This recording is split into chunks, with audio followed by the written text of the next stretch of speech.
Um, Preparing to live, dude. The Zoom. I used to run all sorts of different third-party programs to launch Yeah. labs on YouTube, and Zoom has just been a breath of fresh air. It is so much easier, huh? It is, man. Oh I my, really love Zoom. I've been doing everything on Zoom lately. nice. Yeah. You can't dial in certain things real nice, like those readings by candlelight that I do. Yeah. And I just learned how to put the music through their speakers so that they hear it like I am, not like coming through my computer speakers and Oh, then from wow. there. So it's nice. There's like a lot of cool things you can dial in, but for the most part, it's just like you click and you're there. That's so cool. Yeah. Sweet. We, So are we live on your channel right now? we should be. It usually gives me an update when we're completely live because there's like a 20-second drag. But ooh, yes, we are.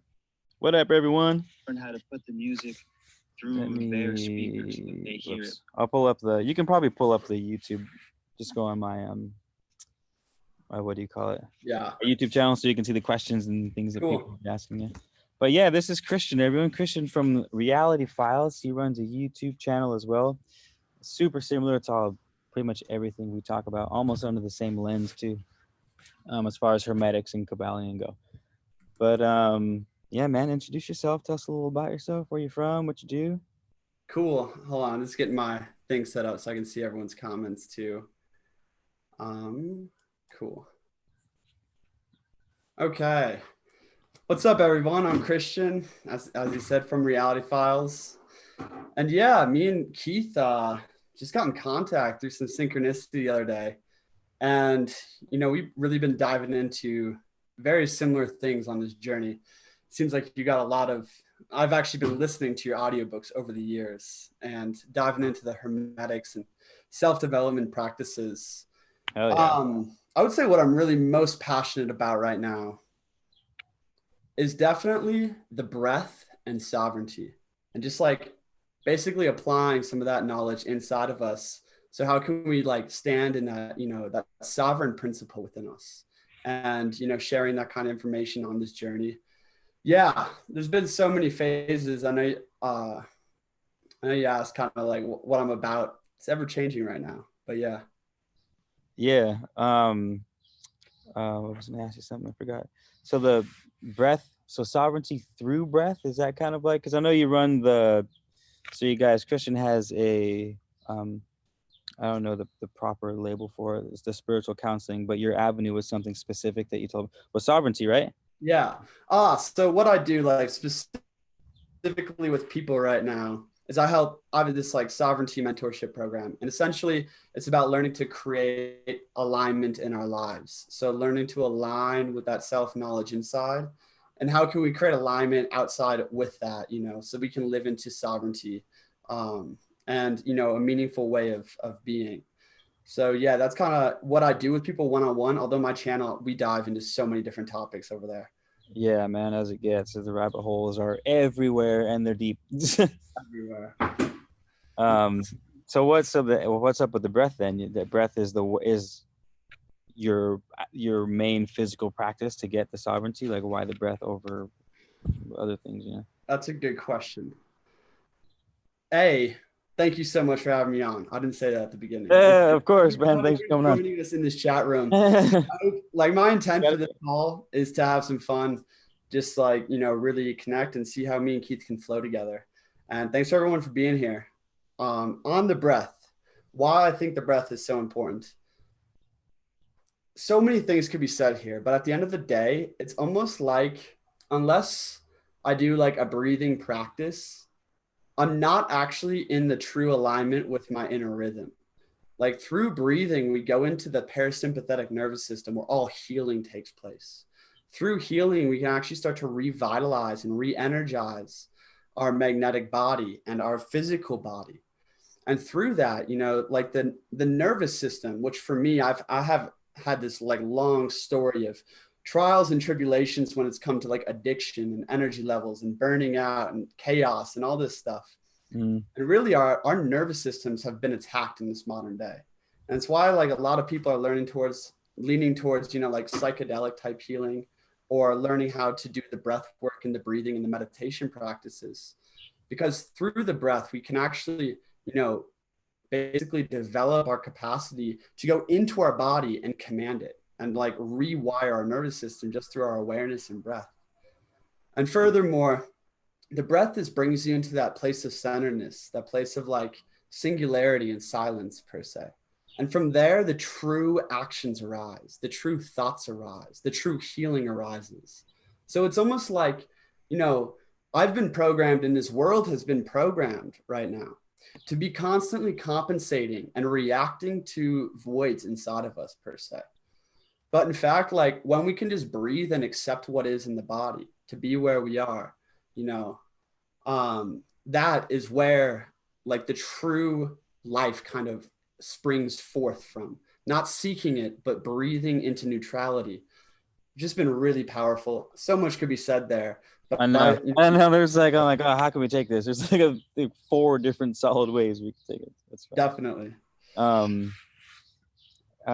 One thing in particular I was able to write down before I forgot though was your specialty sovereignty, which is interesting because of all the craziness that's going on right now and how many more things are being, whether it's for good or not, a lot of things are being forced on us where we don't really have a choice. Like where we can shop, where we can go, who we can see, who we can hang out with. Like we might have to have mandatory vaccinations. So there's a lot of things that are happening right now with not necessarily having our consent to do them. So what a crucial time right now for sovereignty, basically your specific line of work, you know? Yes, man, that's what's been coming to me a lot. And it's why I'm like so committed right now. I'm so dedicated to creating sovereignty in my life and helping others do that too, is because like, shit, we have no idea what's coming down the pipe I know. the world, you know? So I And have like, the orange trees growing, man. It's not for show. and we're actually super far from sovereignty on like a collective scale and an individual scale because it needs to be really together. But as things are getting so crazy out here, it's like, wow, you know, it's really time to like look at your life and look at my life and be like, am I self-reliant? Am I living into like my highest capacity, and my highest potential, really? And like that self-reliance piece has really been coming to me. And yeah, you know, in my life, I've seen that like that inner sovereignty, basically that like maturity and integrity inside of yourself. That inner sovereignty is going to be reflected outside. But to really claim that is to like put immense meaning on it. And right now, like as the world's changing so much, there's a lot to be scared of. You know, there's a lot of people are bored and fearful right now. You know, it's an interesting combination. Yeah, and using some of that law of polarity, you know, in the sense of fear and courage are but the same exact vibration. They're the same thing. But like when there's fear and uncertainty in the world and in our lives, we can actually, if we can sit with that and accept that, it can be transmuted into fire and courage to actually create that sovereignty or create that self-reliance inside and outside. So it's kind of like using that fuel. And right now there's so much energy here on Earth. It's crazy. Especially with Musk about to plug in that Neuralink. See, that's soon, right? This next couple. Have you heard about that? Elon Musk's the program where he has a whole bunch of low orbit satellites to hook up the 5G network that covers the whole planet is launching in the next couple months. So there's going to be just a giant grid of tens of thousands of satellites in low orbit that are running his global 5G network. Like his part of it, that's his part, is he's setting up the satellites around the globe. That so like middle of the Amazon. I didn't even know this. Yeah, I saw an article recently too, maybe at the beginning of the coronavirus. I saw an article that came out around the same time where it was like Neuralink ready to go up, and within a few months I was like, what the fuck is that? So yeah, dude. Yeah. Whoa, dude. And I like that. Honestly, I've just like kept my head and eyes completely out of the media. I feel you. That's probably a good idea. Yeah. Like I don't even know what's going on in the world anymore. And it's just like I came to this point of realizing like it's a waste of time, period. Things are always going to be progressing and getting more and more chaotic out here. It's just like, am I investing my energy into like knowing what's going on or like preparing myself to be able to, you know, deal with anything that occurs? Yeah, that's I made a video last night being the cause instead of the effect. Like instead of waiting things to happen to you, sort of You Yeah, make the initiative to happen to the things instead, you know. definitely. So Yeah. I had this written down too from your last spiel, was you were talking about self-reliance. Um, but I feel in the spiritual world, it's it's it's far more on the collective than it is on the individual. At least in my experience, of course, I don't want to put that thought on you guys, but that has been my personal experience. Is it's less individual, because individual is sort of like the ego individual as compared to the collective, the greater good. Um, but obviously, they're two sides of the pole. So you're preaching self-reliance, which I don't hear too often. Usually, it's the collective. When I'm hearing about healing, it's not collective. It's not the individual. You know, Mm-hmm. unless your balls deep on ayahuasca and at a ceremony, then it's definitely you're like working through your own issues. But how do you feel about that, the collective versus the individual, I guess? Yeah.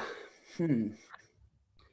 That could be seen on like many different planes and angles there on the, like a collective versus individual mentality. I would say in my life, like I really lean towards looking at my life as my own. And like the Uh, greatest thing I can do in my life is step into who I'm meant to be, is mhm. actualize my greatest potential. And that's my greatest service I can do for the collective. For the collective, yeah, You well said. know? So it is individual and it is on a collective scale. And the other thing is they're super intertwined. Like I was just like we were just saying about sovereignty, and you got some fruit trees growing behind you. Is like it takes a tribe to really actually create sovereignty because it's interdependence.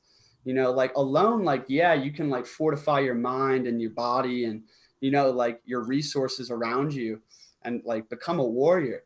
But at the end of the day, like sovereignty and that kind of self-reliance is a collective thing because Mhm. when we come together and there's farmers, there's builders, there's like masterminders, there's ambassadors, there's so many different roles to be filled where we can actually like create that sovereignty. And that's honestly what I'm completely focused on, is Yeah, reaching out to like brothers like yourself and just building a network of allies and tribe. And who knows what's coming down the pipe, but yeah, I know that spirit's on our side. So I feel it's been, yeah, I've been surprising. I just read an article this morning that said for 100% certainty was what the quoted words were. Los Angeles County will be shut down for the next, at least the next 2 months. They're extending it another 2 months. wow. I was like, all right, whatevs. I live on the border of LA County, so I'm assuming that it's gonna trickle out. That's what's been going on this whole time. But like, I'm still, I don't know. I'm like, I still feel like things are up, man. There's something in the air right now that's just like there's too much good stuff happening behind the scenes, that at least with me and my circle, Yeah.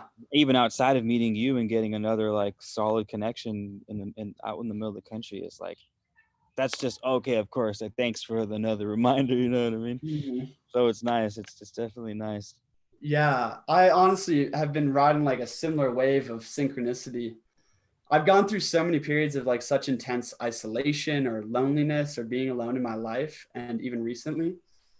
And from that place, I often start like craving brotherhood and craving tribe and like craving like, damn, there's got to be a better way. Like I look out here and every day I'm just like, it seems more and more like I'm living in this like fake world. Like sometimes I can't even believe sidewalks exist when I walk down them. Like I'm just like, this is still here. you know, but in that craving of brotherhood has been coming to me so strong lately. Like, um, that brotherhood and land and tribe, it's on the way. Like it's Hmm. literally written in the stars. Hmm. There's no amount of force in the world that's gonna like, manifest that nation and that land or whatever it is, like small or large. But it's coming and I see it coming, and like meeting you is just another reminder. And it's just crazy to me right now because I feel like I'm at this major threshold in my life at many areas. And I feel like so many people are at thresholds in their life right now. And I'm realizing that like going through this threshold, it's like this back and forth game over and over and over. And it's like, oh, On I both make it through. sides of the threshold. Yeah. And then I take 2 steps back. And then like, Uh, okay, you win the game 2 more times to get there. And then you take another step forward. And then you take pushed us back, Uh-huh. you know, and it's like this back and forth expansion and contraction around that threshold, wherever it is in your life. And it's just amazing that spirit's coming in so strong right now with these reminders. And just like brothers are out here, tribe is out here, or like, you know, the abundance can flow to me very easily. Mm-hmm. Or it's like, you know, yeah, getting that through my head, you know, the scarcity programs go so deep. And even like when you start creating wealth for yourself, you still think, okay, now I got to like create more wealth, or I got to keep Yeah. doing it how I did it before. And it's like, Yeah. nah, you know, it's I made it to where I need to be. Now I can let go of what I needed to do to get there, of who I needed to I like become, that. you know. So Like it's put like the boat down at the shore, when you exactly, don't take it with you. yeah, it's like it's a dissolving in a sense. Um, oh man, I had something so good that I was right there, but then that boat analogy, I blew my load with the boat analogy. Oh Anywho, no. what I did want to ask was, or I had written down was, tell me about the woods out there, because in passing, but I don't think you went into detail. You're doing nature. What was the word you used? Oh, nature.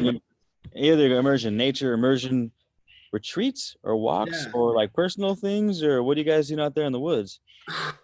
Well, the whole idea behind like this tribe nature immersion is to gather tribe together.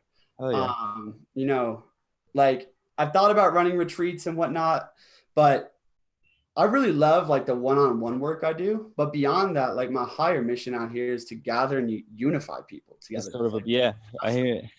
You know, so yeah, we're doing a tribe nature immersion here in August in 2020, and that's going to be Oh, it's somewhere open outside of up. Denver in the Colorado mountains, and it's so beautiful. Like, we did it. So last year we had 7 people there. We did like, you know, medicine walks, archetypal stuff. We did a bunch of Nice. ceremony and circle work, um, just like breath work practices in the morning. But at Oh the yeah, end of the day, I realized from that last retreat, it's like the power is just opening the space for people to come enter nature in ceremony. Because when yeah. we go into nature together, like in ceremony, like seeing eye to eye, like, hey, brother, like, hey, soul, right Uh, there. Like, let's let spirit move. Let's open ourselves to the experience here. That's where transformation really happens. That's where, like, man, fresh eyes are gained, like a fresh experience of life is received. And yeah, so like that was where I realized the value really was. It wasn't so much in like, let's have a psychology or philosophy talk. It's like, no, let's just go fucking climb that mountain, do some warrior steps, do some chi breathing, and uh-huh. really have like an exalted experience on the top with all 5 of these people, you That know? sounds a bit. So what's the land like where you guys are doing this at? Is it a mountain? Is it woods? Is it Yeah. like giant So pine or what's going on? yeah, the last immersion was actually in Arapahoe National Forest area. Uh-huh. And so yeah, that's like peaks. It's right at Alpine, so right above What's tree it line called? almost. And what would you ask? What's it called? Arapahoe National Forest, I believe. I'm gonna see if I can pull up. Is that where it's gonna be again? Yeah, I'm I gonna can see if actually I can grab a few pictures from the last one. I'm gonna pull it up on my computer so people can see it and do a screen share because I want to see it. I'm sure. I might be down to go to this, man. Cool. I didn't realize it was you guys can see my screen share. Here, let me share my screen. I actually have some pictures. Oh, you do? Oh, that's right. You can screen share too. What up? Yeah, I granted you permission to share your screen. It's cool. like, would you like to share permission? I was like, yeah, let the homie share the screen. I went to I just had a retreat here. I didn't lead the retreat, but I hosted the retreat. It was a plant medicine retreat. And it was awesome. I've done them before. It was really cool. But Oh, let's my talk friend, about that. I want to hear more about that. I can show these pictures real quick though. Now that yeah. No. I was just doing some background commentary on the pictures while you were showing them. But oh yeah, yeah, so I this is wanted. us. Oh, go ahead, brother. My bad. Yeah, this is us honoring the sunsets and doing some like solar breathing practices. I honor every single sunset I see. This is kind of like where we hiked up Yeah. to. Um, it's a picture of a couple of people that were at the last retreat, and like yeah, we camped. It was just like primitive camping out here, like us doing breath work in the morning. Were you like fishing for food and shit, or no? Did you bring? No, so basically, like I brought so much stuff. I brought like all the camping, like cooking gear and whatnot. And hold on, I'm trying to stop sharing. Yeah, so I brought all the food and everything and the camping gear and got in early and set up our space and held down the campsite. People rolled in, and then we had 3-4 days together, and it was really, really potent. I had all these plans of like we're gonna do this and like Yeah, yeah, yeah. how like retreats are like, how they're supposed to go. Uh-huh. And then honestly, I just like did the main three things in that plan every day, and spirit just flowed how it was meant to flow. Oh yeah. So it was so beautiful. And this time it's even going to be cheaper.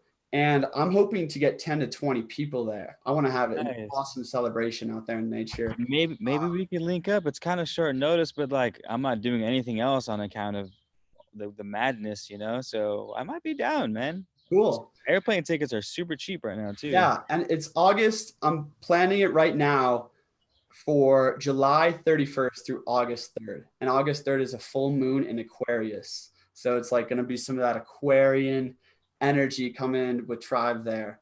Yeah. And it's going to be amazing. It's gonna be something else. I think I might get a big condo. I was looking at some cheaper like condos up in the mountains near Breckenridge, actually, to like where we can hike out from and do everything. So it was really taxing on me trying to like organize everything all day during the immersion. But yeah.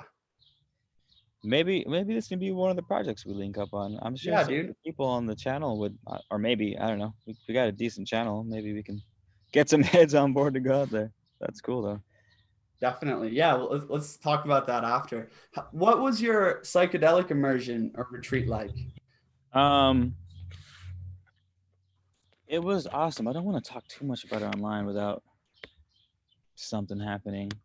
Gotcha. You know what I mean? I'm like, that's why I was actually thinking about it. I was like, should I do a video on it or should I just kind of do grassroots? But anywho, I'll tell you a little bit.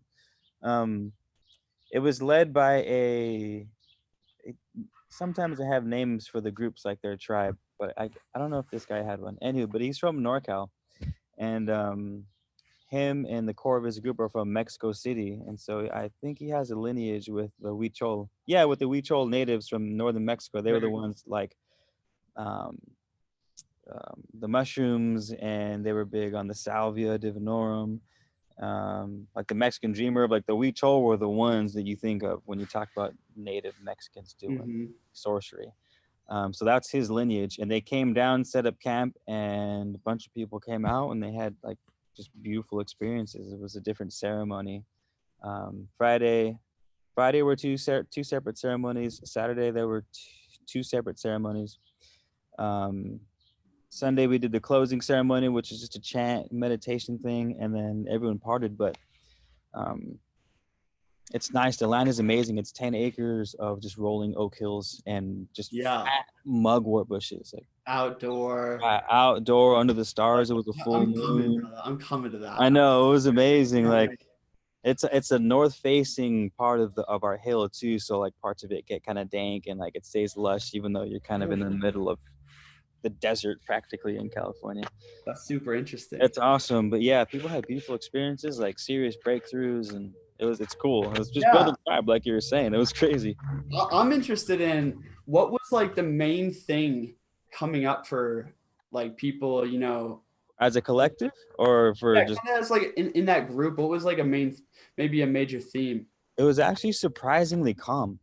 And even the plant medicine leader was like, yeah, that's one of the most chill. It was super chill. Sometimes it can be like violent, you know, a lot of things, people acting out, stuck, whatever, energy and stuff, and it can be kind of aggressive and like really powerful outbursts. But it was really lax. Like everyone, like they went deep. Like don't get me wrong, people were going deep and blasting off and having working through really heavy issues. But for the most part, it was like pleasant and chill. And I mean, it was under the flower moon. It was under the flower May super moon, you know, so I wouldn't be surprised that was just, and it was at night. So the moon was just blasting down on people. So that's beautiful. Yeah, it was. Yeah, and that's Wow. what that was the general consensus was. It was super pleasant and like reaffirming and like but deep at the same time. Yeah, that's really beautiful. Spirit led that to happen I in that know. first one. You know, I know. yeah, really beautiful. Let's see. Yeah, Let's source. I'm just gonna check out the chat. that's a good idea. You ever tried combo, man? Or we check out the chat? Man, I have been so called to combo. Dude, I did Um, it Friday for the first time and it was you gotta you gotta yeah, like were you like yakking like different for colors up? sure. Yellow, just yellow, just bright like mustard neon yellow. Wow. So like the poison like goes through and like makes everything like all the toxins like secrete out of your body like into your.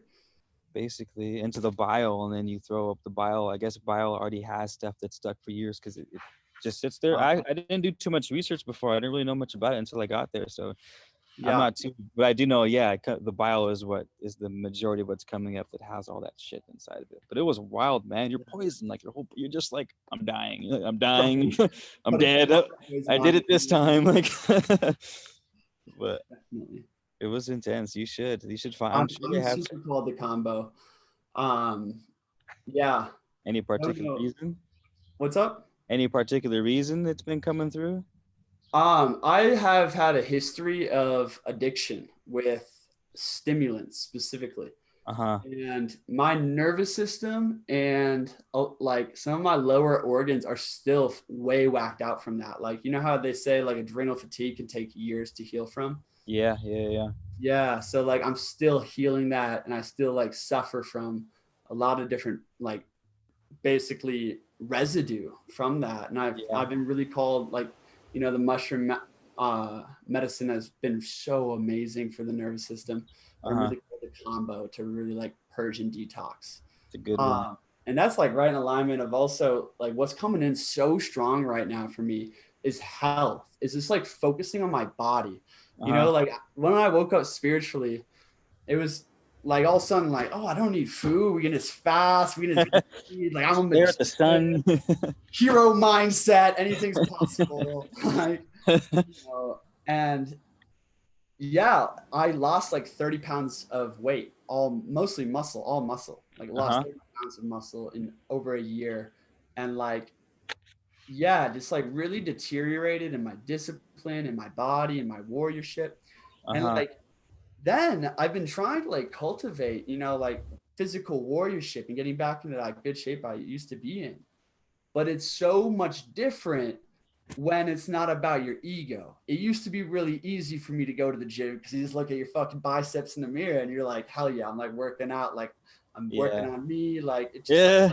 feels I'm gonna good. look good. Yeah, but like now I don't care. Like I just don't really care that much, and I don't really care about like how strong I might look or something. So Uh-huh. like rewiring where the motivation is coming from. Ooh, that's interesting. That's an interesting Yeah, thought. like really finding it actually like man, I've like just talking to brothers and sisters and feeling the pain of the collective and like what is that asking of me? Like what is life expecting of me to like show up in Uh-huh. ways, or like thinking about wow, like who knows if might need to like walk for a very very long time or run for a very very long time here in the future. Like so, like, really feeling that collective pain has been really motivating for me to actually like be my best self, not for me, but for others. And Mm-hmm. like that is where so I've been trying to like be more involved in community and with people. And I've been finding like that has been a huge source of motivation for me Mm-hmm. because just doing stuff for me is really hard these days. Like, So yeah. yeah. But anyways, really focused on the healing work right now and strengthening the body because our body is the vehicle of our awareness and of spirit and like spiritual experiences and like higher states of consciousness are facilitated by like chemical mechanisms within the body. Like the body needs to be a vehicle so it can even like we can even contain those experiences. Um, I had a good question for you. So you said something right now that like rung a chord in me. It was you said you were having trouble finding the motivation for things you used to do, like new ways of acquiring that motivation, which is huge. I never, you basically named a problem that I've been trying to fix recently. That has sort of been fixed for me, and that's what I was going to talk about was my child who's cranked up my motivation because prior to him, like I love spirituality for the sake of it, just because I like thinking about shit. I like philosophy. I like diving deep just for the sake of it. I don't necessarily care if I save the world or not. As far as Yeah, I'm concerned, like the world is fine. If we can save humanity, like that. But like, I don't worry about the world and humans.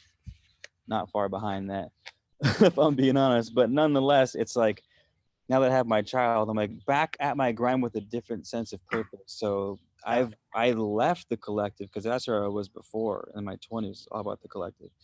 And now I'm like, well, if I can just focus on my family and my immediate surroundings, show it how it can be done, and like get Mhm. the rest of the world on board, then it's the same thing where the individual is adding to the collective by only Definitely. focusing on and like finding new ways.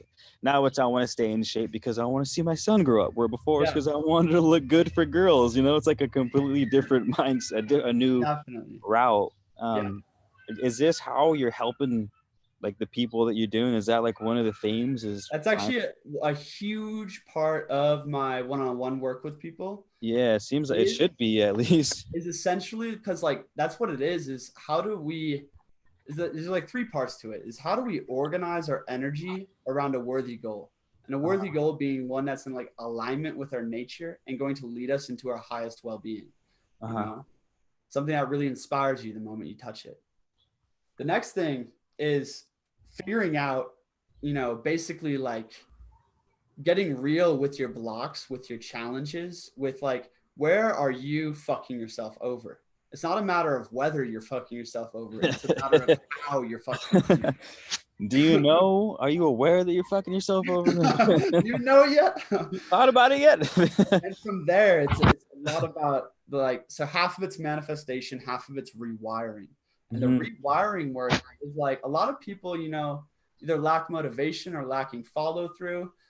And for me, it's been coming down to a question of meaning. Where is your meaning sourced in?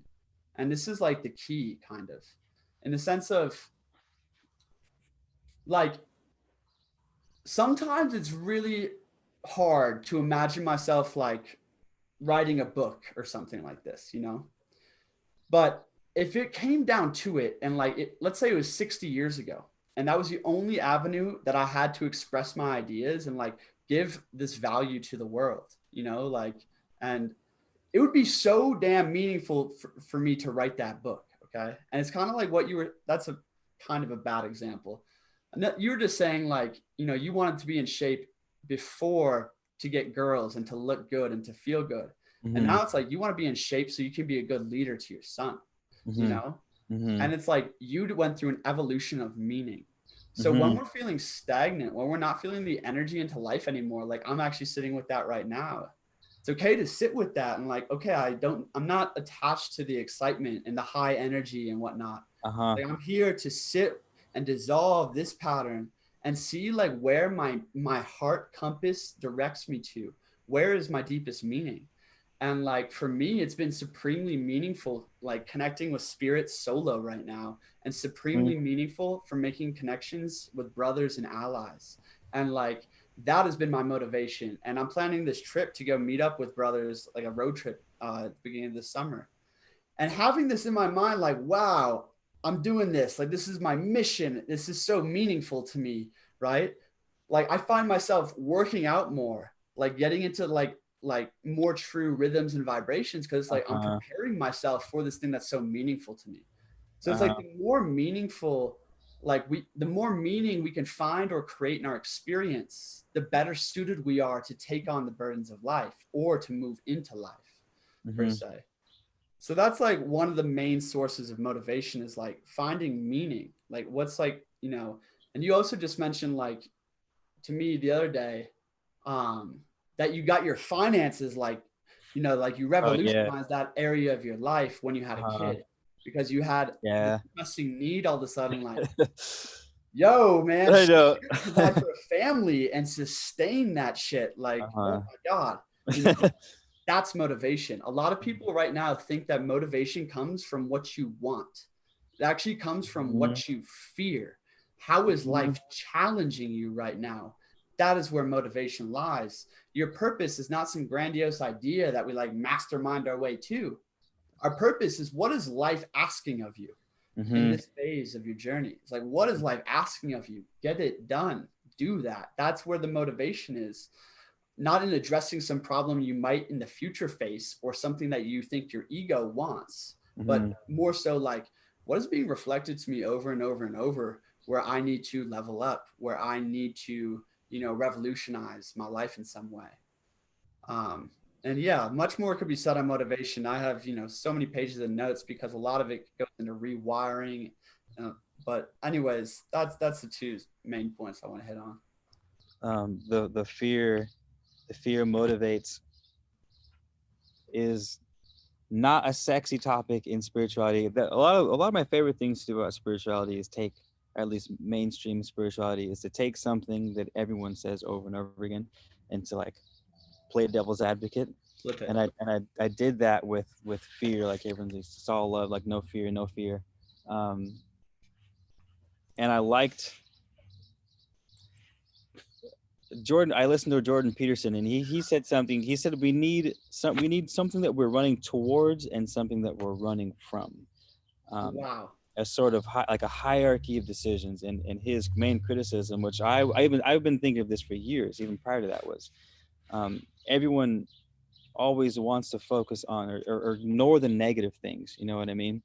And it's different to pretend that they don't exist. Like they need a proper acknowledgement. Like things need a proper acknowledgement, because you have to have a sort of hierarchy of decisions. Like me, I have to provide for my family, and so there is such thing as an objective good and bad. Like, will that help push me towards my goal and provide for my family? Yes, then that's more or less a good decision. Is that taking me away from that? Okay, then that's more or less a bad decision, Yes.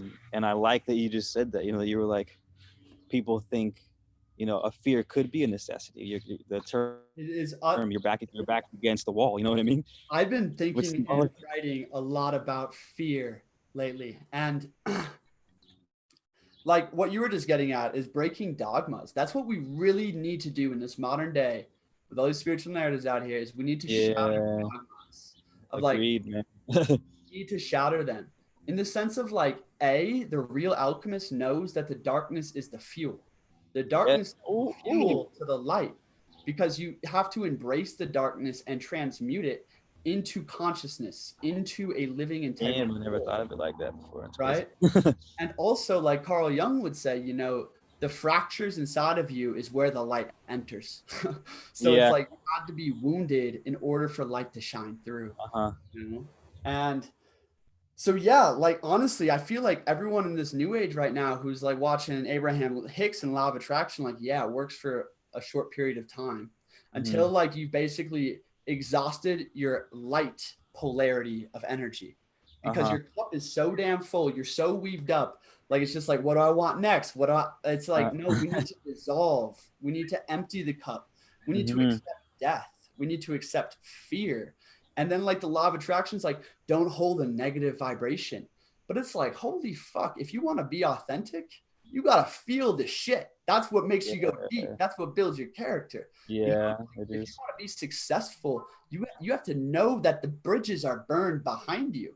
Like if you want to live life, you need to live with an awareness of your own imminent mortality. Like, and like I've been reading a lot of like ancient. Just say that sounds like ancient Rome. I was like, you went real Caesar on me, right? I've been reading a lot of like historical fiction of samurai warriors and Spartan warriors and like their value system, and seeing like, it's really important to me to be doing this right now, is getting a new lens of values to observe and experience my life through. Because we have been conditioned with literally a bullshit value system, a bullshit culture. And like, it's really hard to think in new ways from that. It's really hard. Like samurais and Spartans, like they literally love like concentrated will. They love it. They love fear. fear is their greatest ally. Both the Spartans and the samurais would meditate on their imminent death like they watch the sunset every morning. Both of No them. shit. The Spartans had this thing called phobologia, Uh-huh. which was essentially eradicating fear from the body. Uh-huh. So the Spartans actually had this like esoteric knowledge essentially of the chakras, but they saw these energy centers like the hips, the center of the chest, the heads, the face, the hands. They saw all of these centers of energy as the body's spawning ground of fear, and that the body was a factory of fear. And like basically their way to esoterica harmonia, which is enlightenment, which is like basically inner harmony, was through literally facing the deepest fears you have every day, like facing death, facing the death of like your family, facing whatever it is, and holding your body in perfect countenance. If we like invoke a state of anxiety and have to hold ourselves open to it, like basically they would like, people would like be screaming at this like young boys being trained in this practice, and a master would be like whipping a stick at your face and stopping it like inches away, and like you have to master not even being scared of getting hit, having no fear of like all the chaos going on, so you don't flinch anymore, so that you're completely open, because fear in our nervous system creates contraction, and the body is a factory of fear. Fear is alien to our divine nature. So like the body's this factory of fear, and basically like we live in so many paradigms of fear, and if we don't address the darkness, we cannot transmute it. But by like, man, like me and my partner are going through turmoil right now, and like our last 3 conversations, we've immediately brought up like, should we split up kind of thing. And like, this is kind of intimate to be sharing right here, but no, I'm okay with this. But in doing that, we addressed the problem, and it created utter freedom in our ability to communicate, actually, because we're not like avoiding like, oh, there's like bad fucking food under the rug. Like, it paints the conversations, you know, the things that you don't acknowledge, they're still influencing it, the conversation, the relationship, you know? Yeah, totally. Yeah. Damn. I mean, this is like one of my favorite topics, but no, that's what I was thinking of is these past couple of years, as a result of being super fucking fired 24/7, is that I've been running redlining constantly. And so now I'm at the other end of the spectrum where I'm like always stressed. And I'm like my throat flare, it gets super tight when I get like stressed out. So I have to like really dial it in. Where was I going with that? So now as soon as I get like a butterfly, usually, you know, it starts in the chest, like the anxiety. Without having to have a thought, I can get rid of the sensation by just like almost forgetting it's there for like half a second. I'll be like, oh, I'm like, okay, like I got it under control. I know it's there, but I don't feel it anymore. Definitely. So I was like, oh shit. Is that an example of where they would go, no, let's amplify it. Let's take that thing I'm trying to avoid and amplify, not only acknowledge it, but yeah, that's literally like, in my mind, that's how alchemy works, is creating a space to amplify something, like, or play its course, basically. My son's knocking on the window. I was like, who's knocking? Hi, sweetie. He just started walking a couple weeks ago. That's crazy, dude. It's even strange. I'm even like, oh, there's been times where I'm like, what if my son dies? Like, oh my God, it's so like he could just stumble, and I'm like that parent. Like, now I get it, where they're like, don't let him go too close to the sidewalk. There's no cars. I don't care. Like, don't let him go close to the sidewalk. Yeah. Because it's so easy for my mind to just be like, oh, what if this perfect storm happened, you know, and that allowed something terrible to go down, you know? Definitely. And here, like, honestly, what I've been realizing too is that by actually facing and accepting the worst possible outcome as a potential, all other lesser fears have way less hold over you. Yep. Like, man, I've been having a thought of, you know, my partner dying, or me like getting old, and like feeling like my body like getting old and like dying, and it's like a fucking mortifying thought. Like, to think of losing the person like that's closest to you, you know, is horrifying.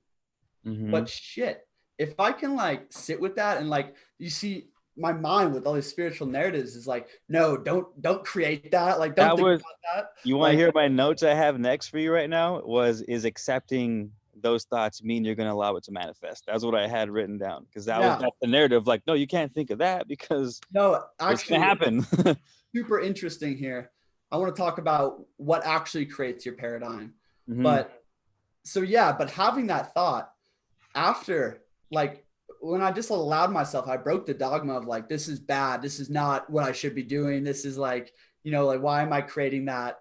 It's like, no, let your mind consider that possibility. And when you can accept it, holy fuck, when you see your partner again, you're gonna have so much gratitude and you're gonna take nothing for granted, because that life is so damn precious to you all of a sudden. Marcus Aurelius, one of the greatest men that walked. That's the name I was looking for earlier. Yeah, I read it, some of You his stuff. would think about his kids might die tonight every time you kissed him. Every time you kissed him to go to sleep. Every morning, the Stoics would meditate on an honorable death. The Spartans would meditate on an honorable death. The samurais would meditate on an honorable death. All the mystery schools across every tradition literally decorated at least one room full of skeletons so that you can be in a living awareness of your own fucking mortality. There's a reason for this. There's a reason. Yeah. And our capacity to accept death is our capacity to live, literally. And like, amen. Yeah. Hoorah. Amen to that.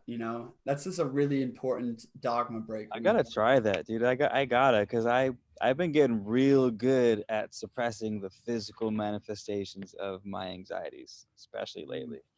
Like, I've been getting really good at that, man, and that it showed that to me. That was one of the things I got out of this weekend.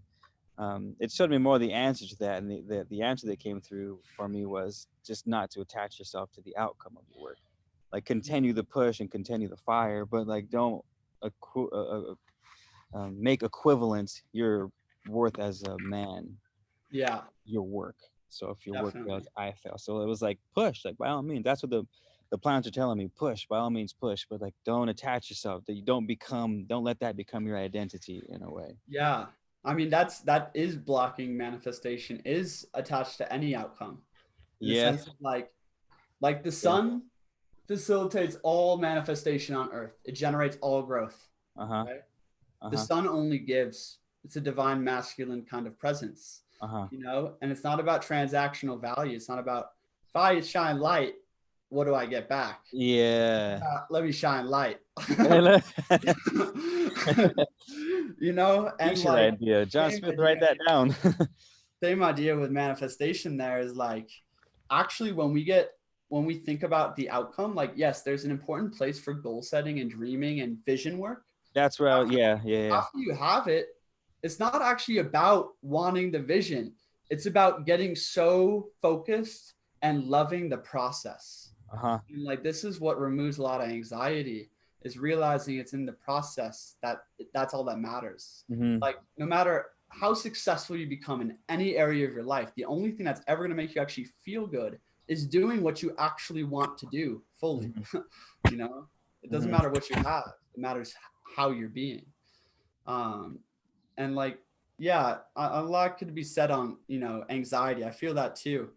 And it is a practice to learn how to just sit with an emotion and observe it, or observe the thought, from a place of neutrality, and getting back to the breath. That's why I do so much, like, honestly, every day for years now, just breath work and finding that neutrality, finding that center, because from that place, you can observe anything. Nothing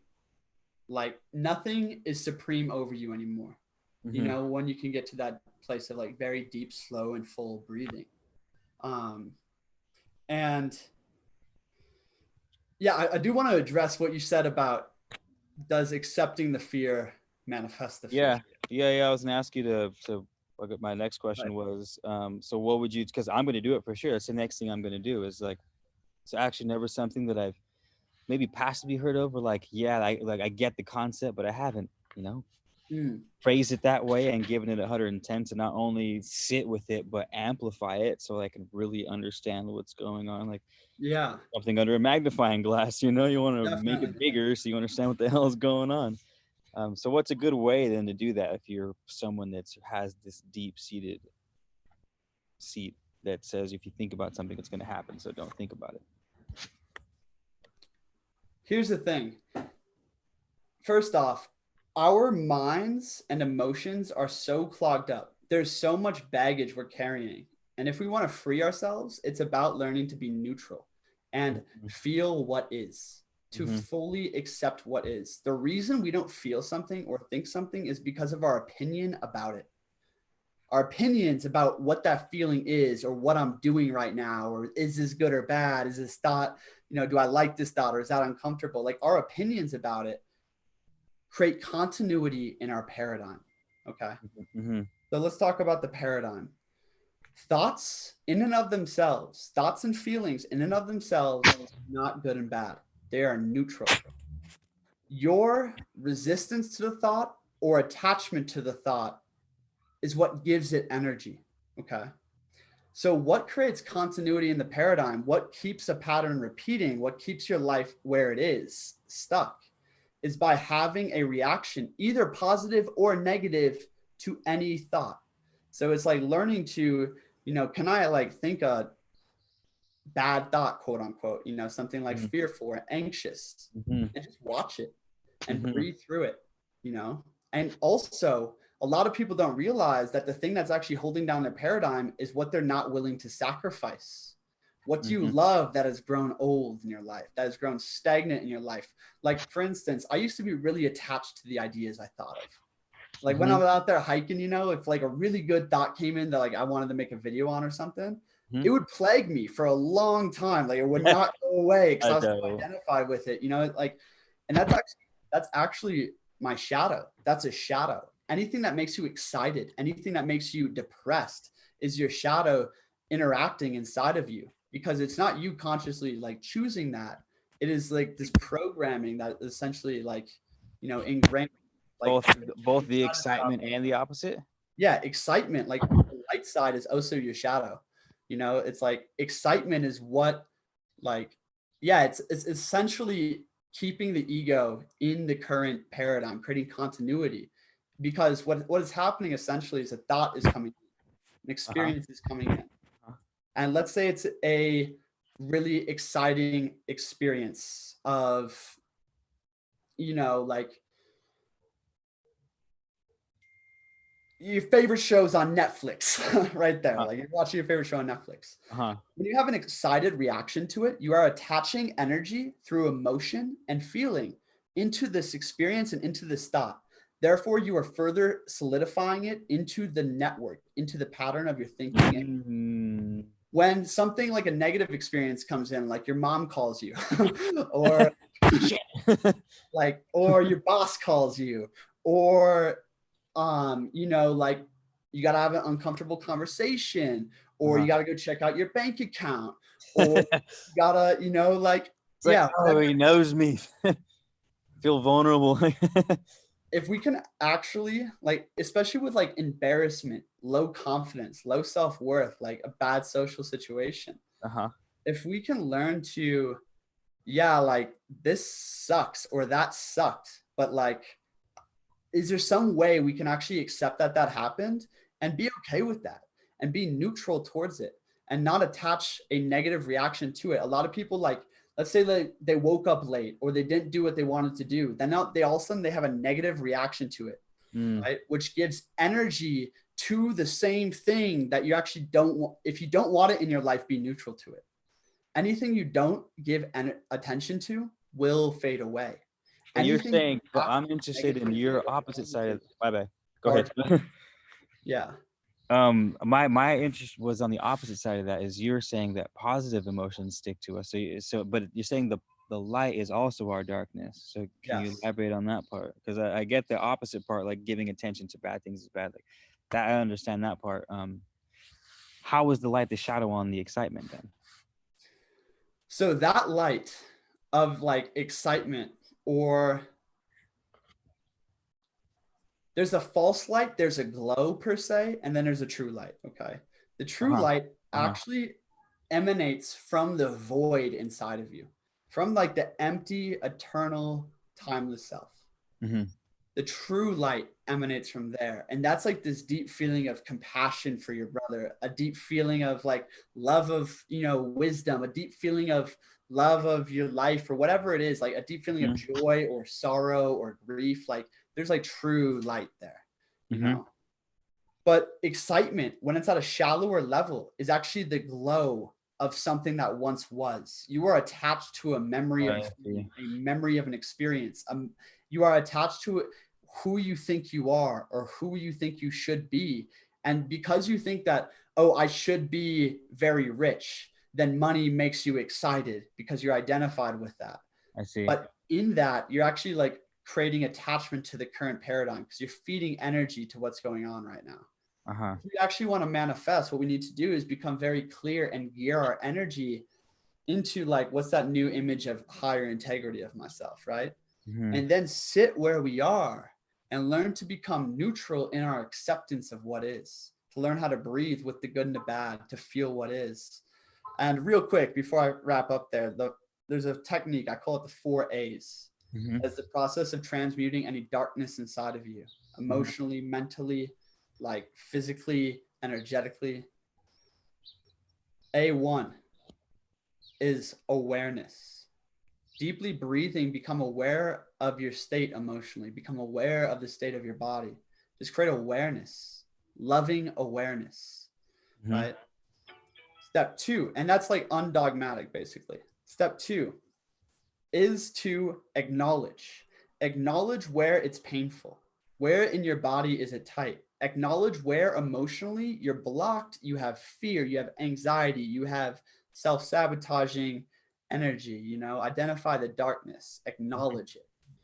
Really acknowledge the darkness inside of you. That's a key. Most of us want to look away. We don't really even acknowledge what's most cringy, basically.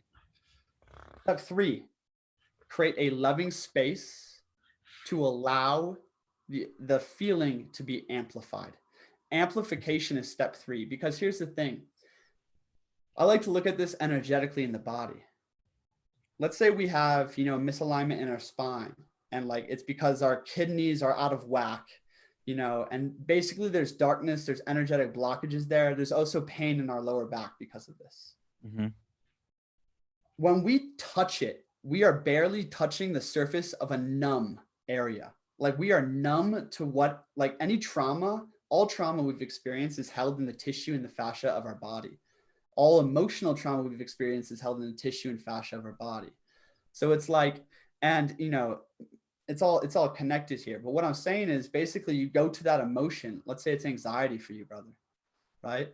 You sit there and you become aware of that anxiety. You acknowledge that anxiety and just be like, you're valid. You're there for a reason, brother. Like, I love you. You know, that anxiety is not bad. It's actually there for a very divine reason. Your fear is there for a very divine reason. It's actually the road forward. So it's like finding that anxiety, loving it, and then creating a loving space for it to be amplified. Because when you create a loving space and be like, you know what, I'm okay to feel you. I allow myself to feel you. I allow you to actually grow and like show yourself for what you are. Right? All of a sudden, so much anxiety you didn't even know that existed inside of you will be allowed to express itself. And when it can express itself and you can feel it, you heal it. You allow it to move out of you. Anytime there's pain or sickness in the body, it is caused from a purging. Okay. We actually don't feel, we have so many toxins in us, in our blood, in our, you know, digestive tract, everywhere in our body, so many toxins. We don't feel them until we get diarrhea, until we start puking, until we get a fever trying to burn them out. Because when they're just there and they're stagnant, our body basically like bypasses that area. This is why we're so blocked up. We're misaligned. We feel disconnected everywhere. We're not fully embodied. Trying to avoid everything. Yeah, we're avoiding unconsciously. But when we create a loving space to actually feel the anxiety, that's where the healing happens. Feeling is healing. And like, shit, I did this the other day at a party where my girlfriend was feeling very anxious. And like, I allowed myself to actually feel her anxiety. And I like collapsed in a panic attack. And like, fuck, man, it's a practice. This is all a practice. This is all meditation, because like in that panic attack, you know, not too long ago, I would have reacted to it and would have made it worse. Instead of just like taking a deep breath and really just like observing with curiosity, what the hell is happening in my body right now? Yeah, curiosity. I like, that's a good way to phrase it. So amplify and accept, basically. And that's how we can transmute any darkness inside of us, the 4 A's. That's beautiful, man. Yeah.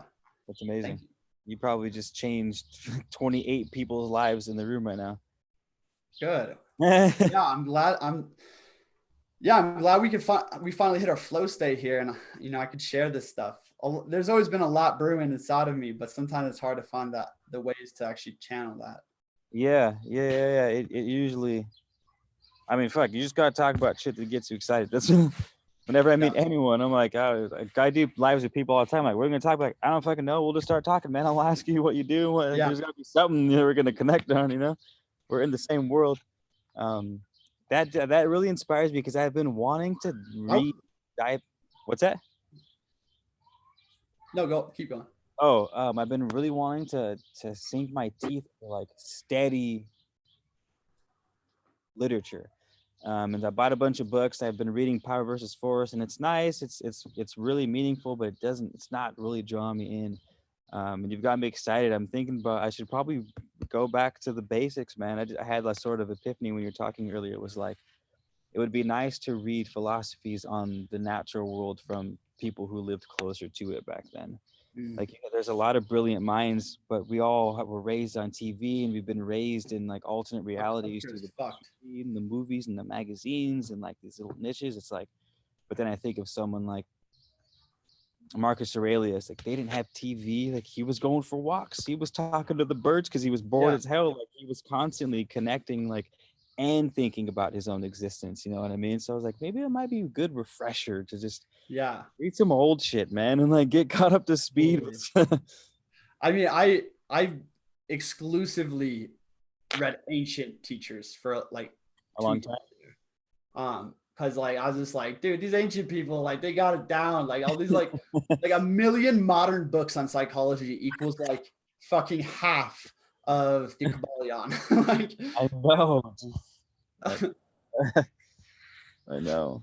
Yeah, it's interesting, dude. It's and I love history, man. I've always loved history. Yeah, I've been reading epic historical fictions, dude. Like books like one of my favorite books lately is called The Gates of Fire. It's written by one of my favorite modern philosophers, actually. It's a historical fiction of the Battle of Thermopylae, 300 Spartan warriors against 2 million Persians. And like the mentality of these fucking men, and like the beauty of this culture that existed, like this little like piece of heaven almost in a really harsh time in human history. Like these Spartans, like their value system is so whacking different from ours. And like, like, yeah, maybe people have seen the movie like 300, but it's like when you actually read a book written by a very good author who really like immersed himself in understanding and seeing through the eyes of that culture, is it gives you this platform to actually like think about everything in a different light. You know, I've been just going off. I read like 4 different historical fiction books on the Bronze Age, and then the ancient Celtics, and then the ancient samurais. And so they're modern renditions of ancient. Okay. Yes. And like if you find the right good authors, basically authors who are A, modern philosophers, and B, super fascinated in this like time period where they can actually like really understand that cultural lens. Because like, if you have a really good author that can bring you into that cultural lens while you're reading these books, it gives you a new node to like observe your own life from. It's like, whoa, man, our culture is so fucked right now. It's crazy. I've been talking about this a little bit, like with different people, and like I just think of like back home, like where I came from, like where I left, like it's like shit, man. Like the addictions are insane. Like everyone in like my generation's like sitting around like bongs, taking snaps and chongs, and just like listening to like grungy, like beta rap music, and like just so low vibe, like hanging out in like a trap house or a garage. Like honestly, like most everyone I knew at this point, or they're alcoholics or something. It's just like, it's really crazy that our culture is like lacking all meaning whatsoever. Like life is so meaningless to people, so materialistic, and then such like an addiction culture. And then what we do because of this, because we're all living so weak right now, is we create virtues of our weakness. It is insane. dude, like colleges and safe space, man. Isn't college about dangerous space, a place to test your ideas, reform your opinions, be challenged, have debate?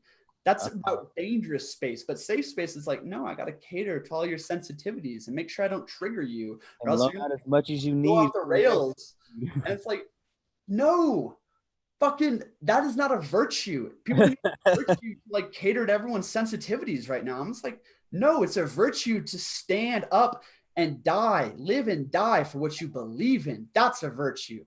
Like, that's divine masculine, And it's like, it's just is to own your opinions, to own your shit. And like, if someone challenges you, to authentically debate with them and try to like, contain your triggers. And if your opinion, Well noted. Well noted.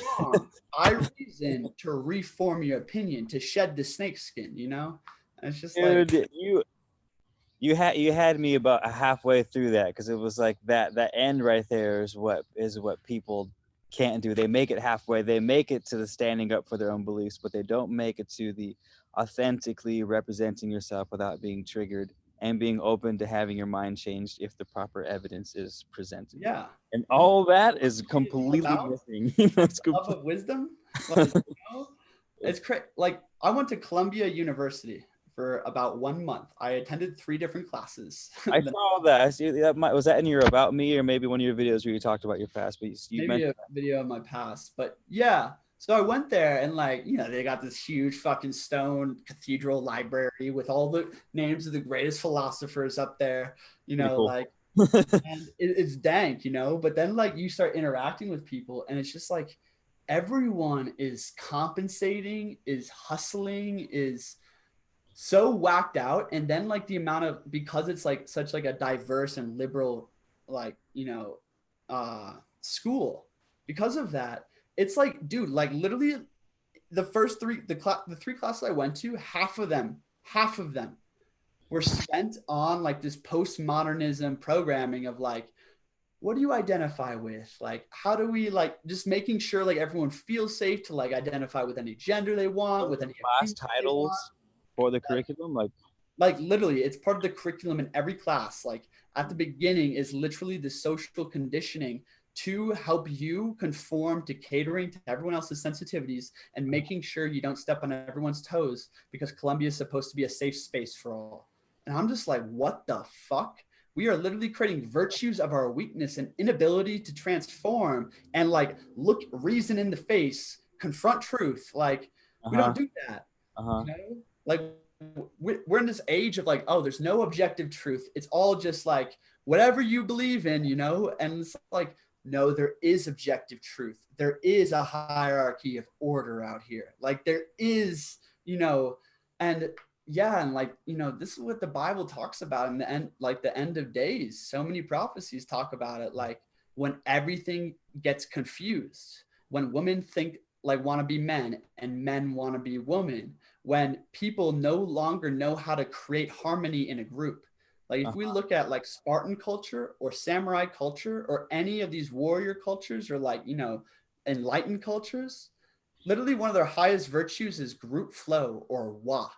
Wa was the samurai term. It was the highest standard in their society. It's wa.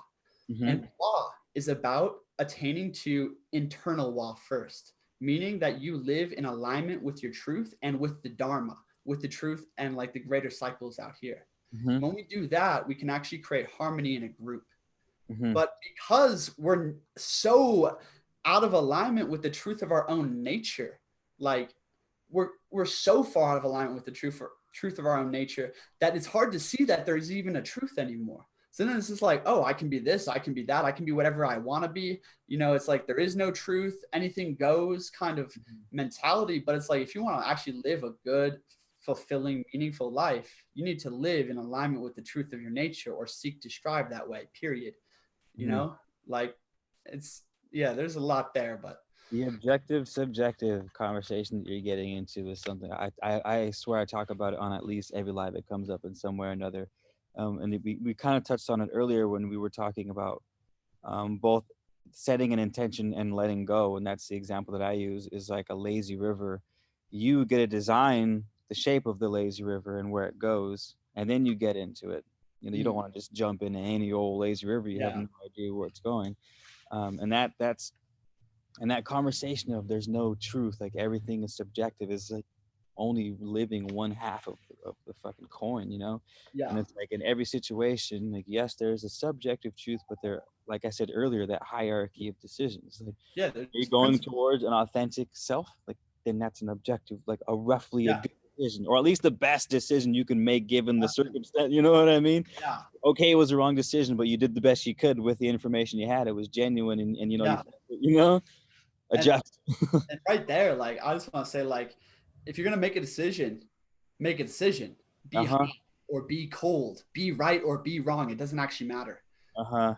It doesn't My matter. old baseball coach taught me that, and I had the thought this morning. I swear that's how often I think of this. This was 16, 17 years ago in high school. I was played catcher, so I had to know the position, everyone's role, all 9 players, where they had to go, who they had to be, who was backing up who, where's the runner, where's the ball going, what. No, I was the guide of everything, and so I would panic and I'd be like, and I wouldn't say anything. And my coach would just get in my face. He's like, I don't care if you make a wrong decision. He's like, make a decision. He's like, at first we need to train you to make a absolute decision, and then we'll work on if it's the right one or not. But Yeah. like, no decision is the worst, because no one knows what the fuck, like, because then no one has trust in you. Everyone's like, oh fuck, I don't know what to do. So they panic and then they And then mess up. we It's like don't trickles practice down. making decisions, which needs to be a practice, especially as men. Like we need to consistently practice making decisions so then we can get to a place where we can actually discern the right one. But like Mhm. it's like fuck, none of us have the knowledge of good and evil fully, because that's the epitome of wisdom. If you have discernment, you are spiritually enlightened. Like, Well said. and it's like, yeah, that decisions have been hard for me. I got a very Libra nature, so like always weighing everything in the scales. Um, but I've realized like I work with a lot of people that often like are going through shadow, and shame is a huge thing.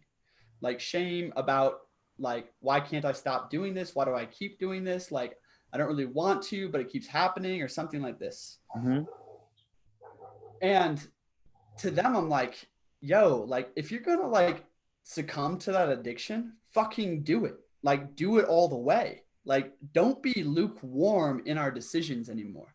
And this is kind of what Spirit's been revealing to me, is like the only way we actually learn and acquire real virtue, like acquire our own virtue and value, is to learn through experience. No, like we are no longer in the age where the fucking preacher sits up there and tells you what's good and bad.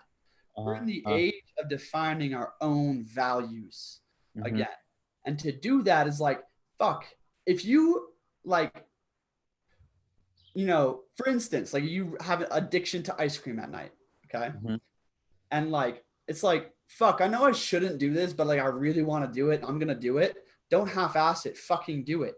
The more you do it, right? All of a sudden your karma is going to build up very quick, where it's going to be so painful that change is demanded. Mhm. And pain, if you live your life in half measures, so your pain never really goes beyond the right threshold, you actually Oh. never change. You live lukewarm. And the greater the sinner, the greater the saint. The greater your shadow, the greater the light. It's like, it's okay, as long as your heart is geared towards the right like direction, like just accept where you are in this journey. Mhm. I had a crazy story there of like 6 years of the most intense, insane, hard to understand, and complex addiction like pattern possible, Mhm. And like a lot of the time, I often felt like, what the fuck am I doing to myself? I'm so ashamed of me. Like, this is so bullshit. Like, Mhm. this hurts so bad. Like, what the fuck? Mhm. And then, like, as I continued on the journey, and like, I couldn't kick it. I couldn't kick it. I couldn't kick it. But I just kept going. I kept going. And like, I realized now it's like, dude, I chose that. Like, I'm so grateful for that addiction. That made me go through the fucking ringer of hell at a very young age for a very long time.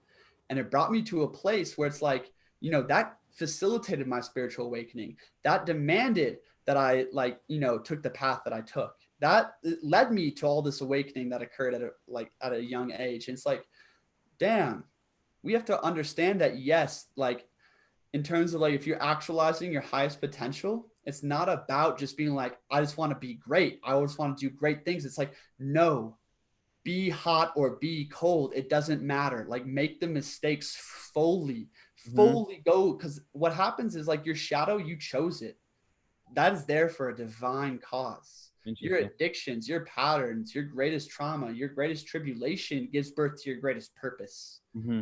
And like the fact that we don't fully go into the dark and we don't fully go into the light, right? Because like we lie a little bit, but we're scared to lie too much. Like we Yeah. indulge a little bit, but we're scared to like overindulge, like we just like temper things so that we can keep on an easy way, like let Yeah. me just eat enough to like fulfill my pleasure and stimulation and whatnot. And like, it's like, no, don't live lukewarm, like if your karma is to have a crazy addiction like I had, or if your karma in this lifetime that you wrote the story of the saga of a master, you wrote a saga of a master at one point. And if that included an intense, sexual misconduct or like sexual energy, parasitic kind of energy, or maybe it's like such low self-worth, or maybe it's like, like utter lying and rationalization inside of yourself, whatever it is like that's there for a divine purpose. Never give up trying to like win sovereignty, win victory over it. But like when you're in the fucking in the shadow, in this darkness, in this shit, it's like Uh-huh. it's okay, brother. Don't have shame about it. Uh-huh. Realize and have faith that this is leading you to where you need to be, even though you can't understand. Chaos at one level is actually harmony seen from a higher view. Then is Mm-hmm. chaos again, harmony at a higher view. And it's like, Mm-hmm. yeah, we just need to attain a greater understanding. And understanding is the healing. It is the magic. That's true, and I believe that wholeheartedly. But on the flip side, I guess in your personal story, you made it out. Some people aren't fortunate enough to make it out, say, of a hardcore addiction, to where let's say you go to the extreme and they have a mental breakdown, and they're in the streets for the rest of their life. Like where? So, because I had it written down, because you said it is taking you, it'll take you back out, and then in my head was, well, where do you come into play? Because you Mm. took yourself out because you saw the light, but not a lot of people can do that. So how do you feel? Is that you still feel That's a really they good had it question. within them to make the right choice to pull themselves out so that they could see the bigger picture? Or do you think that, and I'm not saying there's a right answer, I've Yeah. asked this question many times, or is it still part of their mission to end up dead on the streets, Yeah. because they That's a couldn't really pull good themselves out? question. In my view of karma, first off, is that karma has many different levels that we can move through in one lifetime. And Mm-hmm. some people just serve out their most base karma. Okay. And karma is just like literally a cause and effect, a consequence in this lifetime. Okay. And your karma, like, yeah, it might come from your past actions, but it might also come from your future requirements. Mm-hmm. Like, literally, your future self is influencing your current self right now. And It your past, must, by definition, if the present creates the past. yeah. So, like, but literally, it's almost like our future self is like creating karma for us right now, and our past self is creating karma for us right now. It's interesting. It's like circular time. That's Rick and Morty, man. Yeah.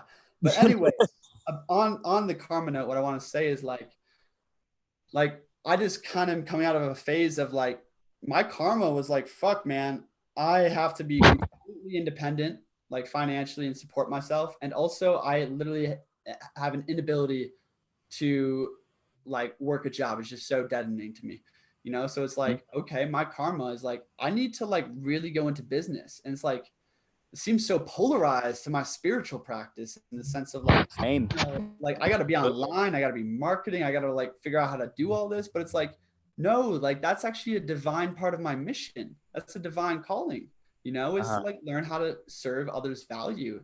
In Ayurvedic, this is called artha, which is like your meaningful work. And wealth was a symbol of spiritual maturity in, Oh, for sure. in For sure. ancient India. Um, so it's like, man, I served out a cycle of karma. That was my karma. Some people are born fucking with $1 million that their parents give them when they turn 18. And like, that's their karma. It's like, this is my karma. This is what I got to do. And like, that's okay. Can we accept karma? That's the first step, kind of thing there. Mhm. Accept your addiction. And yeah, I don't really believe that anyone's destiny or like fate per se is like written in the stars, like, you're gonna be a horrible drug addict and end up Yeah. on the streets homeless your whole life. No, we do have a sovereign role in all that. Like, we don't get to make all the decisions in our life. We get to make very few, but we still get to make them. And it's also a test of your character, like, sometimes we come in with a lot of heavy baggage because like we just like keep degrading lifetime to lifetime to lifetime maybe. And Damn. Yeah, you would assume the idea is to get better every lifetime, but yeah, you could. no, I mean, humanity has been devolving for a long time now. We've been devolving, Yeah. Fair like enough. degenerating in Uh-huh. in a lot of a sense since the last golden age. But that was there so that we can like, it just goes up and down. Um, yeah, but here's the thing. It really like what determines if you get out of the sinnerhood into sainthood, I feel like, is like your level of courage and love of the good, like love of the true good. Mm-hmm. You know, it's Mm-hmm. like if you're that's what I was saying about like put your heart in the right place. Mm-hmm. Because if you love like fucking, I don't know, like pedophilia, like that's your darkness, but you like love it and like you crave it and like you give yourself over to that demon. Mm-hmm. That's not the tantric way of awakening. That's the black magic way. Okay. So it's like the tantric way, Good to like distinguish that though, because some awakening people your will. addiction is a tantric way of awakening because like you are literally feeding this darkness. Uh-huh. Can you like fucking learn how to dance with it without losing you? You're not giving yourself to it. Like Uh-huh. you're feeding it, but then you're dancing with it. And like, that's kind of like, I don't know, maybe an image. That's a really good question now. It's hard to put my finger on that. It is. Um, yeah, no, I go back and forth. And it also could be one of those questions that just doesn't have an answer. I know last night when I went on that live after we talked, it was on the law of cause and effect straight out of the Kabbalion, and we talked about so many. This whole conversation almost has been about that, interestingly enough. And Yeah. talking about emotion, I forgot how we got on it before we got into the dark side. Um, was it said, I'm paraphrasing, the true masters do not act um, even from excitement, including good emotions, and specifically because, and I don't know, maybe this will just show something else that you're alluding to, but it showed the excitement as still something coming from outside of yourself. You know, Yes. like I like oranges because they look pretty and they taste good, and I can support my family. So it's like I'm growing oranges because that taste is outside of me, that support that I'm giving, the growing things is outside of me, appreciating how they look is outside of me.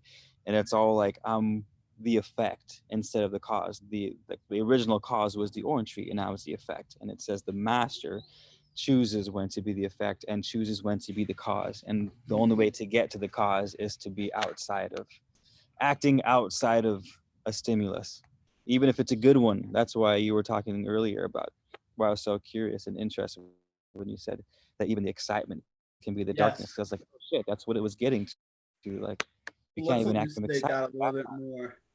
What's that?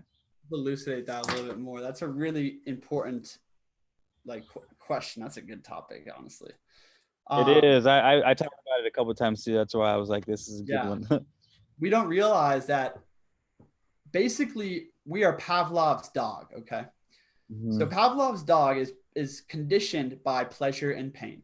So he gets a painful stimulus when he does something that he's not supposed to do, and he gets a pleasurable stimulus when he gets something that he does something that he's like supposed to do. And basically, like we're in this place of, we get excited about something. The only way you can get excited about something like that, like it's not like a deep, like fulfilling, like fullness of like joy, but it's like a more surface excitement, like about something or anxiety about something. The only way that can happen is if we're not already full inside of ourselves. So this all comes back to the Tao. you know? And I think the Tao Te Ching is the best um, elucidation of this idea, hands down. Mm-hmm. Allow thyself to be crooked, and you will become straight. Mm-hmm. Allow thyself to be partial, and you will become whole. Like sit at the center of the circle and witness all life orbiting around you. The Mm-hmm. master settles his mind like the universe settles the stars in the night sky. Okay? When you're in that place of the Tao, no excitement exists, Mm-hmm. no anxiety exists. Mm-hmm. You are in unity with the universe and the true self, right? And from there, you're not getting excited about maybe getting something or feeling a certain way or doing something. You already are. You are fully connected to the fucking most beautiful reality and possible existence. Like, and it's not going away. It's not something you got to clutch at. Like, it's just something that is this living relationship inside of you. Nothing moves you from your center. Mm-hmm. Okay, let's talk about Jesus now and the Essene sect, the Gospels of peace. So the Essenes were this like secret sect of basically Gnostics, right? Living, yeah, in Qumran, and in the Essenes, like it was basically the way of peace. Jesus was the teacher of righteousness and brought essentially like every time they would say hello or say goodbye to each other in this sect, it'd be may peace be with you. It was all about creating peace and harmony inside. And this is what alchemy is about creating harmony in the microcosm to be Mm-hmm. one with the macrocosm, Mm-hmm. right? And like it's like when we have harmony inside, then we're at harmony outside. And excitement and all these different emotions that we like indulge in, like, yes, they're there and like valid and real, but they're also of a lower plane of being. And when we're identifying with them and letting those things move us, we're not identifying with that true self, Mm-hmm. right?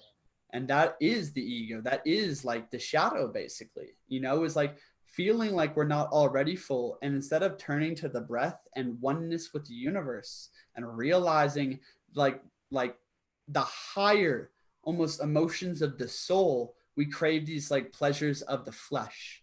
And this Uh-huh. is why the Gnostics believed that, like basically this body was a prison that has chained all of our souls down here to earth, is because our souls came in willingly to these bodies, but then we got fucking drunk on the pleasures that these bodies can create, of excitement, of lust, of greed, of, pain even, like, and Yeah. we became addicted to that. But the soul knew that coming in, right? The soul knew it coming in. I don't know the whole story, brother, but I'm asking your personal opinion because this is an interesting bit right here. I'm glad we came on this. This is what, in your personal opinion, what do you think? Do you think the soul knew that coming in? Like they're like, I will be subject to the flesh. I could get trapped. Like, what do you personally think? yes. I think the soul knew that, but also I think that we have weird ideas in this modern day that our soul lives forever. But if Uh-huh. we look at nature, everything's in a constant state of either evolution or de-evolution. Correct. And the masters of wisdom, like propagated, like we are here for one purpose. And Mm-hmm. that is to wake up from infancy. That is to actualize, like, Planet Earth here. huh? We're here on planet Earth. So Yeah, like planet Earth is the womb, says Hermes okay. Trismegistus. Uh-huh. We are all infants. Our soul is but a seed. It's the Mm-hmm. seed of life. We must become the flower of life. And that's the purpose here. Says that. Nice. And the Kabbalists believe we only had 108 incarnations. Uh-huh. This number goes deep into Ayurvedic stuff too. Oh, that 9. It's essentially like not every soul is meant to be immortal. It was like the idea is like there's actually, you can fail. There is death. There is recycling. There Don't get it twisted. yeah, there is a recycling. And basically the only purpose of Earth was to be a ground, a space where different rays of light, souls, can emanate and be incarnate and like form from that spark of God, and have this opportunity over many, many lifetimes to potentially evolve and become a fellow creator, a brother of God per se, one with God. Mm-hmm. And like that's like the purpose here is to like learn that we are creator and like basically like crystallize our soul into the soul of gold, into that philosopher's stone. But if the soul is just degenerating and they're like going deeper into materiality and density and losing integrity and losing energy lifetime after lifetime after lifetime, well, it's like the universe at some point is going to be like, okay, well, this soul like didn't have the right components. Let's try it again. Let's recycle that energy.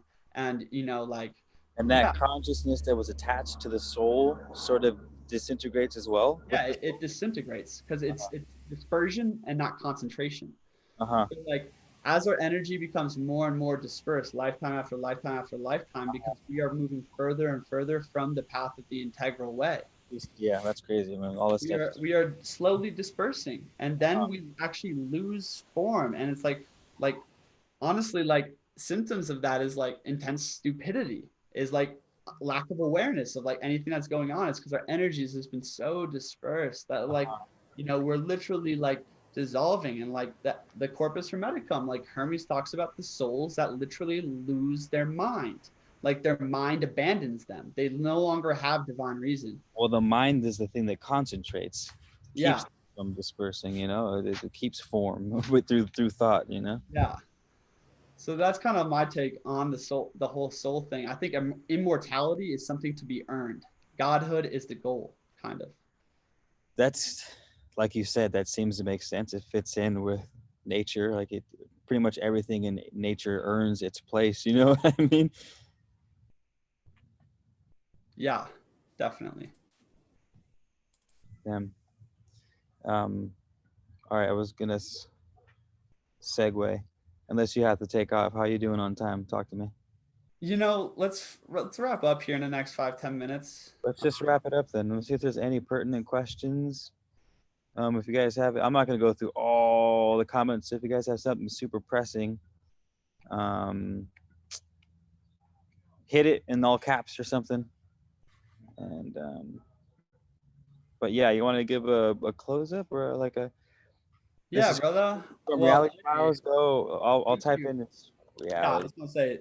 Hold on, let me check what else is going on here. Reality files. Um, First, I do want to just say thank you so much, Keith, for having me on your channel. oh hell yeah, absolutely. Yeah, I really appreciate that. And I'll also appreciate you sparking some interest and passion inside of me to share the message. Um, yeah, it felt really great, man. I can't wait to see how we can flow more into the future. Yeah, so just really appreciate being here, and maybe I'll have you on my channel soon and ask you a bunch of questions. Hey, hell yeah, That'd be really cool. super down. Super down. That's it. And of course, I'm glad to have you on. I'm super stoked to link up even on some projects, real world projects, because as much as I'm trying to grow the internet squad, I'm trying to materialize it in the physical world. You know, I have some pretty dope plans for this 10 acres of land. Like, I normally don't tell people my goal, but you're on par, so you won't bring it down. I'm sure you'll add to it. But I got 10 acres of land. I want to throw a giant geodesic dome. Have you heard of those? Mm-hmm. I want to throw a giant one on top of it, like a massive food scale production, teaching people like different Oh biomes, wow. how you grow. This is how shit grows in the desert, with a desert biome, like a massive one, you know, and a huge pyramid to the specs of the one in over in Egypt. I'm talking plated and crystal capped as well. Um, so I'm just getting the squad any way I can get that shit to manifest. So we'll be working on some things together for sure. Um, and that retreat, if you guys want to get on that nature immersion retreat, go follow his channel to make sure you stay up to date with what's going on and what he's talking about. Yeah, and I'm sure we're gonna maybe do something, get together, build some brotherhood and tribe out here. All the knowledge and philosophy aside, at the end of the day, like I was really into all that for a lot of years here, but now like my energy and focus is really shifting really hard into like real world experiences with Yeah, people in the flesh. You yeah, know, like yeah, beyond just like making videos or doing a live stream like this, I don't have the same energy I used to like constantly be in the knowledge, and I feel like a lot of people are in that same boat right now of I like am for sure. I haven't read new shit in years, dude. Like, I came across like the Kabbalion, and that's after about 10 years of searching was the number one thing, and 6, 7 years since then, it's about the same. You know what I mean? yeah, Like, Yeah, I'm like apt, you know. yeah. It was super fascinating for a long time there and held my interest, but now it's like, okay, I get it. Yeah. Next to. No, it's so funny you say that, man, because I feel like I let people down a lot, especially this past year or so. They're like, have you checked out this guy and have you read this text and what do you know about this? And I'm like, I fucking don't, I don't know, I can't keep up. It's like I got on the Kabbalion, Hermetics, Emerald tablets, just plant magic and medicine and shit. Like I'm Yeah. like capped for the time being. Oh, dude, we on the same wavelength I then. know I've been picking that up for a while. Yeah, like fuck, I love Hermetics because it's like so interesting and ever expansive to apply. Yes. But like shit, man, like I don't even watch many. Like I used to watch YouTube like at least 2 hours a day. I don't even watch YouTube anymore. I don't even read like books other than like these like novels I've been reading, and I like know I need to step up my novel. text a bunch. But I have like my 3 like Bible books that I check out if I want to.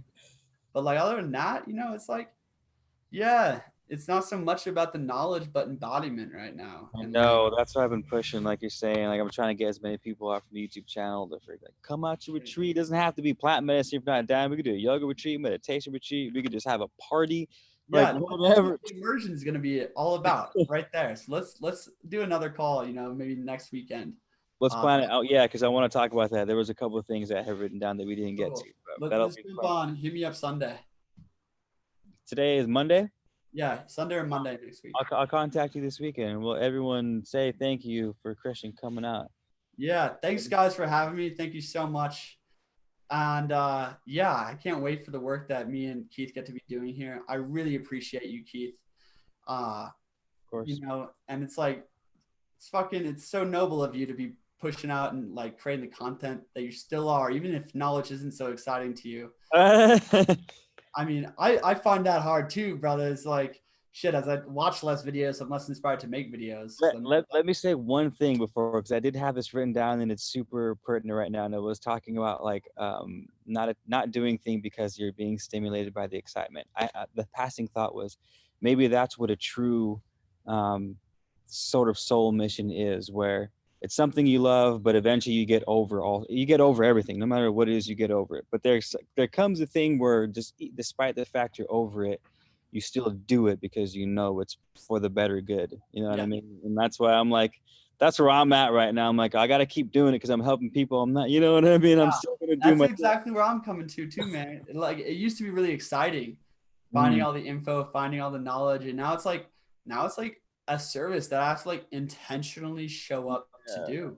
Even if I don't want to do it, I'm like, nah, Keith, like just do something. Just something will come up, you know what I mean? Something will be useful in the collective. So dope, man. I'm stoked. We're vibing. We got that vortex going. Hell yeah, brother. It took us a minute there, but I'm stoked to be here with you, man. So much so. Hell yeah, absolutely. Enjoy the hike. I'll contact you this weekend, and yeah, be safe out there. I will. Thank you all for being here. Thanks so much for participating. You can come subscribe over to my channel, Reality Files, and I'm probably gonna post, good like chunk of this call over my channel too. But thanks, Keith. All right, thank you too. Peace out. Talk soon. See everybody.